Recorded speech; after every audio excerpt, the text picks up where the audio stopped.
I believe Cooper Webb is in massive trouble. Hey everybody, Walty Wanders, welcome to the channel. If you're new, I want to thank you for coming. If you're returning, I want to thank you for your continued support. Before we get into today's bar banging topic, I'm going to politely ask you to give the video a like, subscribe to the channel, leave a comment below. I would love to hear from you. Please watch to the end for my final thought. Hit the bell icon so you're notified when new moto videos are released. It is very important to stay close to the channel in these crazy moto times. Crazy to say the least. Buckle up and strap in. Hold on to your hats and glasses. I got another barn burner, friends. Cooper Webb, welcome to the show, my brother. It's not going to be an easy one for you, dude. I love Cooper Webb. I think when he came out of the 250s with all that hype, went straight to factory Yamaha. At the time, it was factory Yamaha. Now it's Star Racing Yamaha. A lot of hype in that first initial season, his debut season of the 450, he was like a deer in the headlights, and he got hyped up because that's what the industry does. Hypes up anytime a 250, and wait till Jet Lawrence comes. It's going to be like on hyper speed. Got all hyped up, and he was a lapper. Since he was a lapper, he could not handle the pressure of the 450s. And what at that time, Yamaha was in big trouble.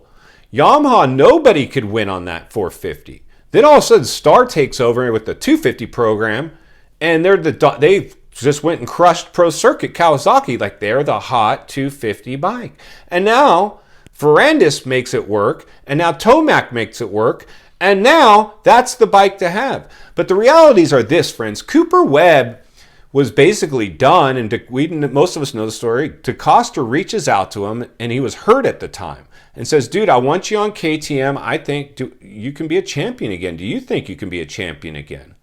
And he needed somebody to believe in him. And they put him on that Baker's Factory and the KTM, and lo and behold, that kid came out and won a Supercross. And he did it pretty convincingly. He was in Kenny Roczen's head, and he was full of confidence. And it all comes down to our moto IQ, your confidence level. When you are confident, it's very much a mental as much as a physical game out there. But right now, something's going on with Cooper Webb. I don't know what it is. He's got a new baby. He's got a new wife. He's got a new family. Maybe he doesn't want to get to hurt. I don't blame him. It's not if you're going to get hurt in the sport. It's when and how bad.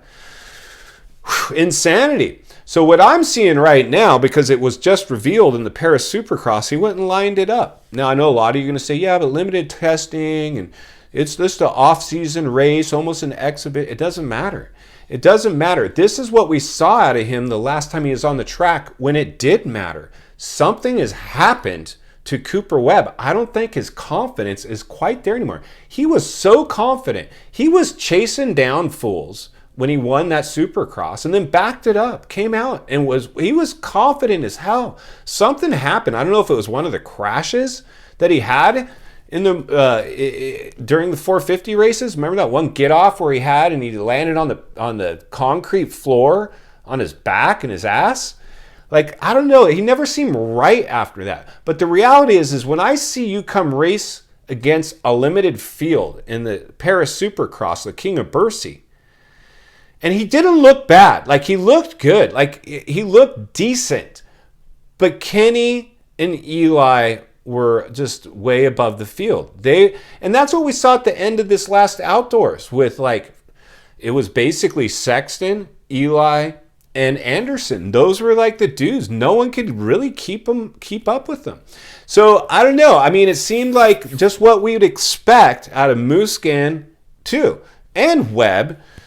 It almost looks like we're going to get a repeat. It looks like KTM was really on top there for a while when they was winning those championships. It looked like a dynasty might be born. But now it looks like Star Racing Yamaha potentially is that new dynasty team out there.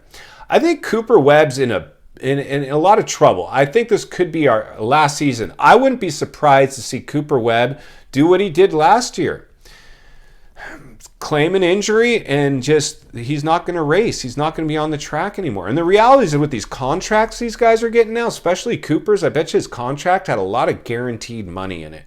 So even though he got off the bike and didn't race, he still got paid a lot of money, and they'll just get you out signing autographs and going to dealer signings and wherever they can and put you on posters to try to, do what they can to salvage the money they're spending on you while you're not on the track. What I saw out of him at the Bercy Supercross showed me that nothing's happened in the offseason that tells me I need to not count Cooper Webb out. This is going to be a big season because, like I opened the show with, when he came to the 450s after winning a 250 lights title on the Yamaha, he got smoked. He didn't belong out there. He was way out of his league. And he almost looks like now he's kind of got that fear in him again, a little bit off the pace and doesn't believe he can do it again. And I think that's really what it comes down to. Cooper, I don't think you believe in yourself anymore. And I don't know what it is, my friend. I get it. I know it's part of the deal when we go with a lot of these racers. A lot of times you just show a chink in your armor. We saw it with Roczen. Roczen last year didn't believe in himself. Now he's got a little momentum. Cooper, you needed to come out and really kind of at least smoke Brayton. Like Brayton smoked you, dude. Nothing, and hats off to Brayton. The guy's, clearly like a Tom Brady of the sport. He's old and he's still out there, able to, ride pretty competitively. But right now we clearly see where the bar's been set. It's super high. It's now Tomac, and even Roczen raised the bar at Bercy. We can see the bar set really high. And when we get a full field out there with Anderson, Chase, Sexton out there, just to name a couple of riders, like there's a lot, Ferrandis, there's a lot of guys out there. I think Cooper Webb's going to be hovering around the top 10. And listen, when you're a factory rider, we saw what happened to Dean Wilson. Husky gave him a long time to try to do something. He was a top 10 guy at the end, and he's now on a privateer bike. Because he's got a big social media presence, he could probably make this work. Cooper Webb does not have a social media presence. He doesn't have anything to fall back on. So hopefully he socked away a bunch of cash, but this is a make or break season for Cooper Webb, I believe, my friends. In final thoughts, I come to you as a friend, as an industry guy. Somebody wants to see you not only win on the track, off the track, understanding the politics of the waters we're now swimming in with professional motocross and supercross.